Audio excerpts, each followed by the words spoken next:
வணக்கம். திசைகளின் 10 மணி செய்திகள்.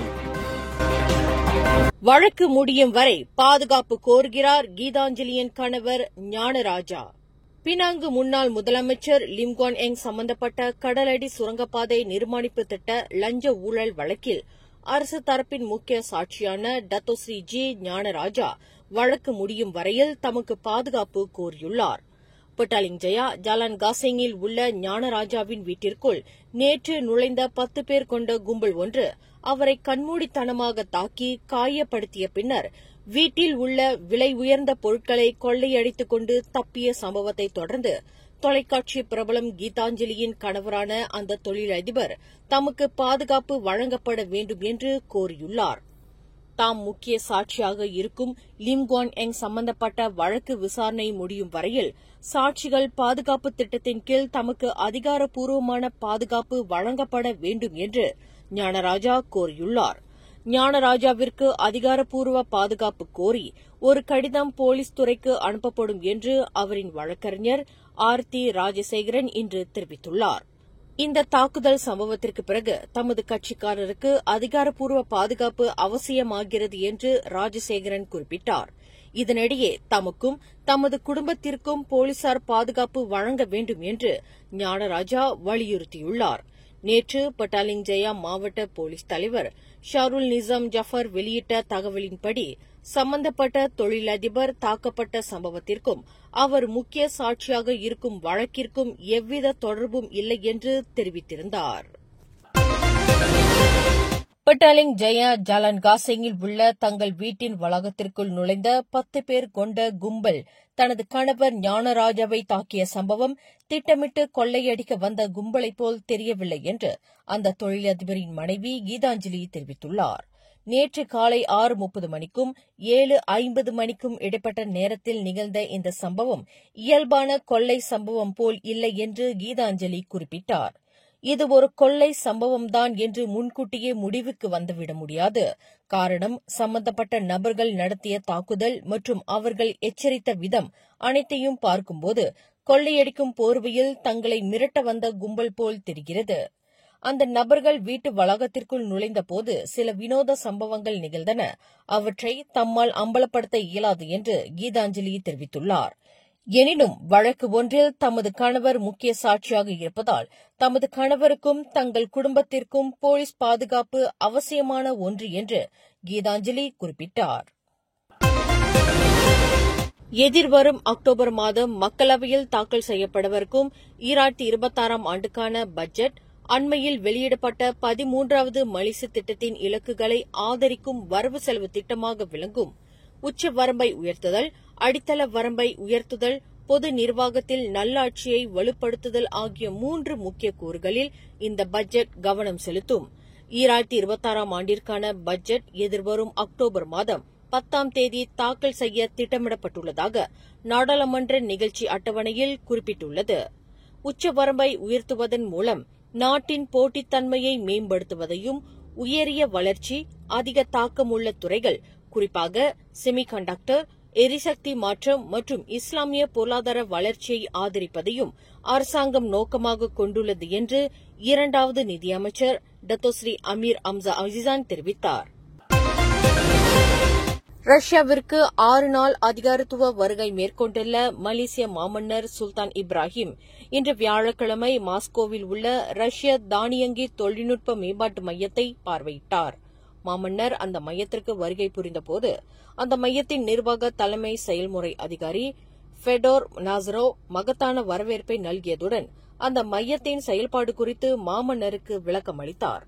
மாமன்னருடன் மலேசிய தற்காப்பு அமைச்சர் டத்தோஸ்ரீ காலித் நோர்டின், வெளியுறவு அமைச்சின் தலைமை செயலாளர் டத்தோஸ்ரீ அம்ரான் முகமது ஜீன் மற்றும் ரஷ்யாவிற்கான மலேசிய தூதர் டத்தோ சியாங் லுன்லாய் ஆகியோரும் அந்த மையத்திற்கு வருகை புரிந்தனர். கடந்த ஜூலை மாதம் இலங்கை பிரஜை ஒருவரை கோலாலம்பூர் அனைத்துலக விமான நிலையத்தின் வாயிலாக கடத்துவதற்கான ஏற்பாட்டை செய்ததாக ஒரு பெண் உட்பட 3 பேர் கில்லான் செஷன்ஸ் நீதிமன்றத்தில் இன்று குற்றஞ்சாட்டப்பட்டனர்.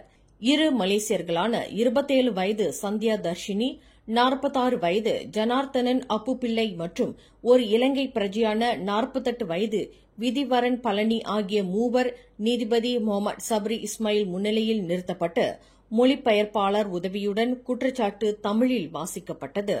தங்களுக்கு எதிரான குற்றச்சாட்டை புரிந்து கொள்ளும் வகையில் மூவரும் தலையை ஆட்டினர். இவ்வழக்கு உயர்நீதிமன்ற அதிகார வரம்பிற்கு உட்பட்டதால் அந்த மூவரிடமும் எந்தவொரு வாக்குமூலமும் பதிவு செய்யப்படவில்லை. கடந்த ஜூலை 10ஆம் தேதி கோலாலம்பூர் அனைத்துலக விமான நிலையத்தில் முனையம் ஒன்றின் வாயிலாக இலங்கை பிரஜை ஒருவரை கடத்துவதற்கான ஏற்பாடுகளை செய்ததாக மூவருக்கு எதிராக குற்றச்சாட்டு கொண்டுவரப்பட்டது. குற்றவாளி என்று நிரூபிக்கப்பட்டால் கூடியபட்சம் 15 ஆண்டு சிறை அல்லது 5 லட்சம் ரிங்கிட் வரை அபராதம் விதிக்க வகை செய்யும் ஆள்கடத்தல் சட்டத்தின் கீழ் மூவரும் குற்றச்சாட்டை எதிர்நோக்கியுள்ளனர். முன்னாள் பிரதமர் தான்ஸ்ரீ முஹிடின் யாசின் சமூக வலைதளங்களில் வெளியிட்ட காணொலி தொடர்பில் மேற்கொள்ளப்பட்டு வரும் விசாரணையில் அவர் ஒரு சாட்சியே தவிர அவர் விசாரணைக்குரிய நபர் அல்ல என்று மலேசிய தொடர்பு மற்றும் பல்லூடக ஆணையமான MCMC இன்று தெளிவுபடுத்தியுள்ளது. MCMC மேற்கொண்டு வரும் புலன் விசாரணையில் அந்த முன்னாள் பிரதமரின் வாக்குமூலம் தேவைப்படுகிறது. எனவே அவர் சாட்சியாக அழைக்கப்படுகிறார் என்று அந்த ஆணையம் விளக்கம் அளித்துள்ளது. பெட்ரோல் RON 95 இலக்குக்கு உரிய மானியம் தொடர்பில் முஹிடின் யாசின் டிக்டாக்கில் வெளியிட்ட காணொலி தொடர்பில் MCMC தற்போது விசாரணை செய்து வருகிறது.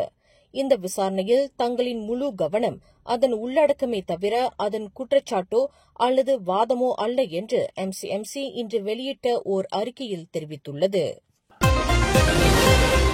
இந்திய மாது ஒருவர் உடலில் பெட்ரோல் எண்ணெயை ஊற்றிக்கொண்டு தீக்குளித்து மரணமுற்ற சம்பவத்தில் குற்றத்தன்மைக்கான அம்சங்கள் எதுவும் இல்லை என்று கண்டறியப்பட்டுள்ளதாக இப்போ மாவட்ட போலீஸ் தலைவர் ACP அபாங் ஜைனால் அபிடின் அபாங் ஹமட் தெரிவித்தார். நேற்று இரவு 11:20 மணி அளவில் பேரா செமுர் கிளேபாங்கில் உள்ள ஏயோன் பேரங்காடி முன்புறம் நிகழ்ந்த இந்த சம்பவத்தில் 40 வயது மதிக்கத்தக்க குணச்சித்ரா ஜெயக்குமார் என்பவர் உயிரிழந்ததாக அடையாளம் கூறப்பட்டுள்ளது. இவர் இப்போ தாமன் தாசே மேவா PRSN தாவாஸ் பாரு 8ஐச் சேர்ந்தவர் என்று தெரிவிக்கப்பட்டது. கோலாலம்பூரில் இருந்த அந்த மாது ஈப்போவிற்கு திரும்பியது ஈப்போவில் உள்ள அவரின் குடும்பத்திற்கு தெரியாது என்று விசாரணையில் தெரியவந்துள்ளதாக ACP அபாங் ஜைனால் தெரிவித்தார். உடலில் 80 விழுக்காடு தீக்காயங்களுக்கு ஆளான அந்த மாது சம்பவ இடத்திலேயே மாண்டார். அவரின் குடும்பத்தினரிடம் வாக்குமூலம் பதிவு செய்யப்படும் என்று ACP அபாங் ஜைனால் குறிப்பிட்டார். இந்திய சிறு குறு நடுத்தர இந்திய தொழில் முனைவர்களுக்கான SME Corp IBOP திட்டத்தின் நிதியை 10 மில்லியன் ரிங்கெட்டாக உயர்த்த பிரதமர் டத்தோஸ்ரீ அன்வார் இப்ராஹிமிடம் கோரிக்கை முன்வைக்கப்படும் என்று தொழில் முனைவோர் மற்றும் கூட்டுறவு மேம்பாட்டு துணை அமைச்சர் டத்தோஸ்ரீ ரமணன் தெரிவித்துள்ளார்.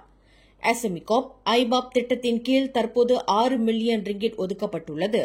ஆனால் நிதி உதவி கேட்டு இந்திய சிறு குறு நடுத்தர இந்திய தொழில் முனைவர்களிடமிருந்து அதற்கான விண்ணப்ப கோரிக்கை 8 மில்லியன் ரிங்கிட் வரை வந்துள்ளதாக டத்தோஸ்ரீ ரமணன் குறிப்பிட்டார். இதனால் அடுத்த ஆண்டு இந்த நிதியை 10 மில்லியன் ரிங்கெட்டாக உயர்த்தும் முயற்சிகள் தற்போது முழு வீச்சாக மேற்கொள்ளப்பட்டு வருகிறது என்று டத்தோஸ்ரீ ரமணன் விளக்கினார். இது தொடர்பான கோரிக்கை பிரதமர் டத்தோஸ்ரீ அன்வாரிடம் பார்வைக்கு கொண்டு செல்லப்படும் என்று டத்தோஸ்ரீ ரமணன் குறிப்பிட்டார். இன்று கோலாலம்பூர் SME Corp மலேசியா தலைமை அலுவலகத்தின் டேவான் மகோத்தோவில் நடைபெற்ற SME Corp IBOP திட்டத்தின் 31 இந்திய நிறுவனங்களுக்கு சலுகை கடிதங்கள் வழங்கும் நிகழ்விற்கு பின்னர் செய்தியாளர்களிடம் பேசுகையில் டத்தோஸ்ரீ ரமணன் மேற்கண்டவாறு கூறினார். தொழில் முனைவோர் கூட்டுறவு மேம்பாட்டு அமைச்சு அதன் துணை நிறுவனமான SME Corp வாயிலாக இந்தியர்களுக்கு சொந்தமான குறு சிறு நடுத்தர நிறுவனங்களை மேம்படுத்துவதற்கு தொடர்ந்து உறுதி பூண்டிருப்பதையும் டத்தோஸ்ரீ ரமணன் சுட்டிக்காட்டினார். அதன் அடிப்படையில் 2025ஆம் ஆண்டில் SME Corp IBOP திட்டத்தின் கீழ் இன்று வரை 35 இந்திய நிறுவனங்களுக்கு மொத்தம் 2.01 மில்லியன் ரிங்கிட் மதிப்பிலான நிதி அங்கீகரிக்கப்பட்டுள்ளது என்பதையும் அவர் விளக்கினார். SME Corp IBOP திட்டத்தின் கீழ் 31 நிறுவனங்களுக்கு 7,000 ரிங்கிட் முதல் 1 லட்சம் ரிங்கிட் வரையிலான நிதி உதவி ஒதுக்கீட்டிற்கான சலுகை கடிதங்கள் வழங்கப்பட்டன. இது கிட்டத்தட்ட 85 இந்தியர்களுக்கு சொந்தமான நிறுவனங்களுக்கு பயனளித்துள்ளது என்பதையும் டத்தோஸ்ரீ ரமணன் சுட்டிக்காட்டினார். 2026ஆம் ஆண்டு மலேசிய விளையாட்டுப் போட்டியான சுக்மாவில் இந்தியர்களின் பாரம்பரிய தற்காப்பு கலையான சிலம்ப போட்டி அகற்றப்பட்டு இருப்பதை ஓர் இன விவகாரமாக பார்க்க வேண்டாம் என்று இளைஞர் விளையாட்டுத்துறை அமைச்சர் ஹனாயோ கேட்டுக் கொண்டார். சுக்மா போட்டியில் சிலம்பம் அகற்றப்பட்டு இருப்பது அது இளைஞர் விளையாட்டுத்துறை அமைச்சின் முடிவு அல்ல, மாறாக 2026ஆம் ஆண்டு சுக்மா போட்டியை ஏற்று நடத்தும் மாநில அரசின் முடிவாகும் என்று ஹனாயோ தெளிவுபடுத்தினார்.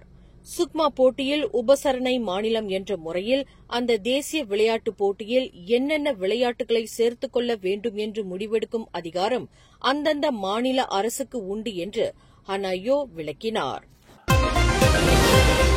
7 மாத கைக்குழந்தையான தனது வளர்ப்பு மகளை கொன்றதாக மாது ஒருவர் கோலாலம்பூர் மாஜிஸ்ட்ரேட் நீதிமன்றத்தில் இன்று குற்றஞ்சாட்டப்பட்டார். 38 வயது சித்தி சுப்ரோனா இம்ரான் என்ற அந்த மாது மாஜிஸ்ட்ரேட் நூர் இலியானா ஹனீம் அப்துல் ஹலீம் முன்னிலையில் நிறுத்தப்பட்டு குற்றச்சாட்டு வாசிக்கப்பட்டது.